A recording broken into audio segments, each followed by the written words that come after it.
வாழ்க்கையில் வெட்கப்பட்டு போவேனோ, என்னுடைய தொழிலிலே எதுவும் நடந்துடுமோ, என் குடும்பம் அவமானப்படுமோ, என் பிள்ளைகளுடைய எதிர்காலங்கள் வீணாய் போகிவிடுமோ என்றெல்லாம் பயந்து நம்பிக்கையற்று இருக்கிறீர்களா?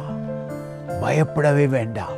இந்த நாளிலே உங்கள் நம்பிக்கையை அதிகரிக்க, உங்கள் குடும்பத்தின் ஆசீர்வாதத்தை அதிகரிக்க ஒருபோதும் தேவன் உங்களை கை விடவும் மாட்டார், உங்களை விட்டு விலகவும் மாட்டார். அவர் மேல் வைக்கிற நம்பிக்கை அதிசயம் செய்யும். உங்கள் வியாபாரங்கள், உங்கள் குடும்ப வாழ்க்கை, உங்கள் தொழில், உங்களுடைய சுகாதாரமான வாழ்வு அதிகரிக்கும், குறைவுபடாது. பாருங்கள், இந்த வார்த்தை 25ஆம் சங்கீதத்திலே 2வது வசனம் மிக அருமை. என் தேவனே, உம்மை நம்பி இருக்கிறேன், நான் வெட்கப்பட்டு போகாதபடி செய்யும். என் சத்துருக்கள் என்னை மேற்கொண்டு மகிழ விடாதேயும்.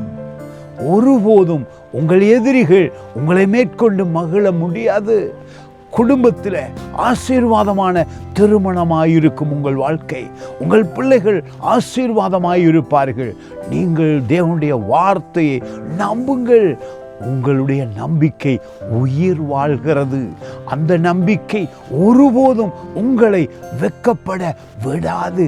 காரணம், இயேசு கிறிஸ்து உங்கள் தேவனாயிருக்கிறாரே, உங்களோடு இணைந்து இருக்கிறாரே, அவர் தனது அன்பை அளவில்லாமல் உங்கள் மேல் ஊற்றி இருக்கிறாரே. எதிரிகள் ஒருபோதும் உங்களை மேற்கொள்ள முடியாது.